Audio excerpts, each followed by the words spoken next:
दोस्तों नमस्कार, मैं धीरेन्द्र अवस्थी। इस बार क्रिसमस पर पूरी दुनिया में भारत की नुमाया हुई तस्वीरों से जितनी थू हुई है, भारत की जितनी नाक कटी है, शायद ही इससे पहले कभी ऐसा हुआ हो। दोस्तों हम बात कर रहे हैं क्रिसमस पर हिंदू संगठनों की तरफ से पूरे देश में फैलाई गई दहशत की। दोस्तों तमाम चर्चों के सामने हनुमान चालीसा के पाठ पढ़े गए। दोस्तों कई जगह तोड़फोड़ की गई, कई मॉल में तोड़फोड़ की गई। उड़ीसा से एक वीडियो वायरल हुआ जिसमें हिंदू संगठनों से जुड़े कुछ लोग सांता क्लॉज से जुड़ी वेशभूषा, क्रिसमस से जुड़ी चीजें बेच रहे। कुछ लोगों को धमकाते सुना गया। वो उनसे कह रहे हैं कि ये हिंदू राष्ट्र है, ये सब यहां नहीं चलेगा। दोस्तों इस तरीके का दृश्य इससे पहले कभी नहीं पैदा हुआ।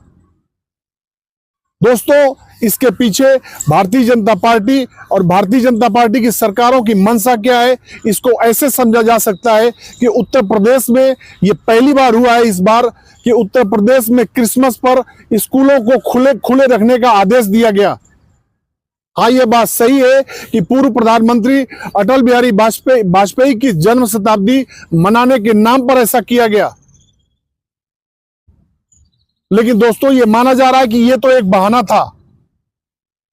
इसके जरिए क्रिसमस पर स्कूल खोलने के आदेश के जरिए एक संदेश देना था और एक तरीके से पानी में ये पत्थर फेंका गया है। इसकी प्रतिक्रिया जानने के बाद अगले साल हो सकता है कि भारतीय जनता पार्टी की सरकारें कोई नया फरमान जारी करें। दोस्तों जब पूरी दुनिया में भारत की नाक कटी, उसके बाद प्रधानमंत्री नरेंद्र मोदी दिल्ली में एक चर्च क्रिसमस मनाने गए। यह भी शायद पहली बार हुआ है कि प्रधानमंत्री नरेंद्र मोदी किसी चर्च में क्रिसमस पर गए।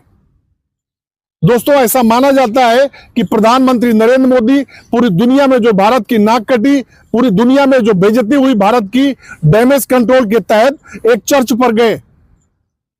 दोस्तों ये बात सच है कि जितना नुकसान भारत का हुआ इस क्रिसमस पर, जिस तरीके की तस्वीरें गई यूरोप और अमेरिका में, जिस तरीके की प्रतिक्रिया की उम्मीद है या जिस तरीके की प्रतिक्रिया हुई है, क्या भारत इसको बर्दाश्त करने में सक्षम है? जिस तरीके के यूरोप और अमेरिका के हमारे साथ संबंध है, जिस तरीके के भारत के युवाओं के यूरोप और अमेरिका को लेकर सपने हैं, क्या हम ये सब करके जो हिंदू संगठनों ने किया है, क्या ये भारत के हित में है?